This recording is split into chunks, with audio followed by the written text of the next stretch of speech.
افسانه‌های جالب، قصه‌های رنگین، دلیری و چالاکی قهرمان‌های افسانه‌های خلق تاجیک در برنامه خواب شیرین برای بچه‌های عزیز و شیرین از رادیوی تاجیکستان.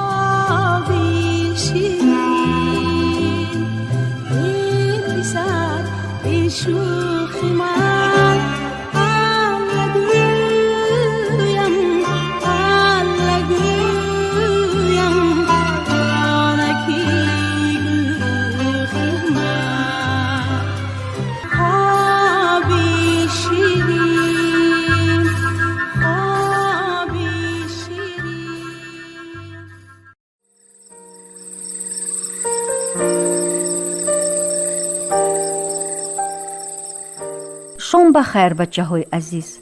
امروز شما می توانید افسانه سزای خیانت را گوش کنید. آماده اید؟ این طور باشد گوش کنید. بود نبود در یک حبس 40 قورباغه بود. زندگی 40 قورباغه ترتیب نداشت. هر یک قورباغه کاری میخواستگیش را میکرد و یکی به دیگری خلل میرسانید و زورها کمزورها را آرام نمیگذاشتند.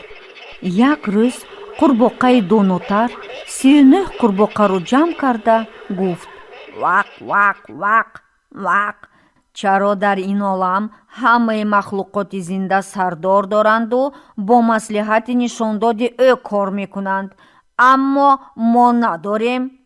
قواق قواق، سردار در کار، سردار، قواق قواق، سردار در کار، گفت قورباغه پیر. در کار، در کار، قواق قواق، در کار، گفتند قورباغه ها. قورباغه ها بین خود مصلحت کردند و همان قورباغه دوناترش را برای خود سردار انتخاب کردند و گفتند: قواق قواق، از همین روز اعتباراً همه با مصلحت و دلالت همین سردار کار میکنند. کسی از خطی کشیده سردار برآید جزایش را میدهیم. قوا قوا. سردار قورباغه ها اولها کارهای خوب میکرد، دستورهای مفید میداد، در جمعیت قورباغه ها نظام و ترتیب را جاری کرد. لیکن چند وقت گذشته بود که از خود رفت. رفتارش دیگر شد. قورباغه ها را بیهوده و بهوده تنبیه میداد، تحقیر میکرد. از او بیزار شدند، طاقت دیدن رویش را نداشتند. یک روز جمع شدند و مصلحت کردند: ما از دست این سرداری به انصاف در عذاب ماندیم. اگر پیش این را نگیریم حالمان از این بدتر می شود. قواق قواق قواق. قرار دادند که سردار را داشته می زنند و آگاه می کنند که اگر رفتارش را دیگر نکند نغزکک جزا می دهند. سردار بعد آن که نغزکک شطه خورد تولا کرده گفت: قواق قواق قواق، توبه کردم، توبه کردم، مرا سر دهید، سر دهید، قواق قواق قواق قواق. قورباغه ها سردار را سر دادند. چند روز مثل روزهای اول نغز سرداری کرد، ولی از بس که مخلوقی بدکینه و درون سیاه بود و طینت ستم پیشه رو داشت، علم جزایی که از قورباغه ها دید از دلش نرفت. یک سحر نامعلوم از حبس برآمد و راست به خانه مار رفته گفت: مار، میخواهی که شکمت سیر و غمت دور باشد؟ اگر خواهی همراه من بیا.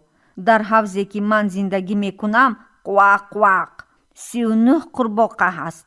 من آنها رو یک یک دعوت میکنم، تو داشته میخوری. قواق. مار همراه سردار به لب حوض آمد. سردار به حوض در آمده گفت: قواق قواق، ای جوره ها، من سحر بیرون رفته حوض یافتم، وسیع و سیراب. آب روی 3 برگه خیل میزند و 3 برگه برای آب. گردا گردش پر از حشرات. هر قدر که خواهی از آن داشته میخوری. آن جای کرای زندگی کردن است. به به به به. قورباغه ها گفتند: قواق قواق. این خیل باشد ما رو آنجا بر قواق. اگر رویم و راحت بینیم باوری حاصل میکنیم که تو رو بیهوده سردار خود انتخاب نکرده ایم. قواق قواق. سردار گفت قواق قواق. اگر همه یک جای رویم ما رو مور و پرنده و درنده داشته میخورند. باید یکتا نامعلوم رویم. من شما را یک دعوت کرده به سوی همون حوض راهنمایی میکنم. قورباغه ها قبول کردند. سردار به لب حوض برآمد و یک نام قورباغه ها رو گرفته جیغ زد. هر قورباغه‌ای که از حوض می برآمد مور آن را داشته می خورد. مور بعد آن که همه قورباغه ها رو خورد به سردار گفت اکنون تو را می خورم. قواق قواق قواق. من کو با تو اینقدر نیکی کردم، چرا مرا هم خوردن میخواهی؟ نخواد سزای نیکی بدی باشد. قواق قواق قواق. مور جواب داد تو به هم جنسانت به یار و دوستانت خیانت کردی. اگر خیانتکار جزا نبیند خیانت در این عالم رواج می یابد. وای، مثل بیماری گذرنده ضرر می آورد و خرابی. شاید از خیانت تو من هم روز ضرر می بینم. سری خیانتکار کوفته به می گویند. مور این سخنها رو گفت و سردار رو فرو برد. بچه های عزیز، این بود افسانه سزای خیانت. شما چی فکر میکنید؟ کاری قورباغه سردار خوب بود یا نه؟ این فکر و اندیشه هایتان رو حتما به ما فرستید. امروز با شمایان خیر و خوش میکنیم تا و آخری آینده. شب خوش رو به شما تمنا داریم.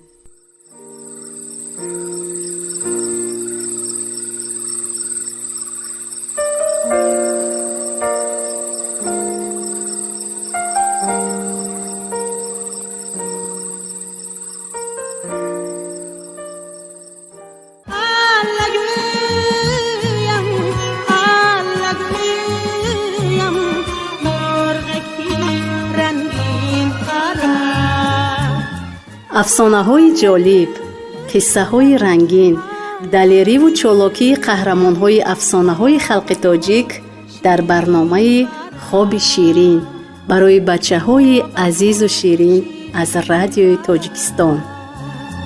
خوابتان شیرین برد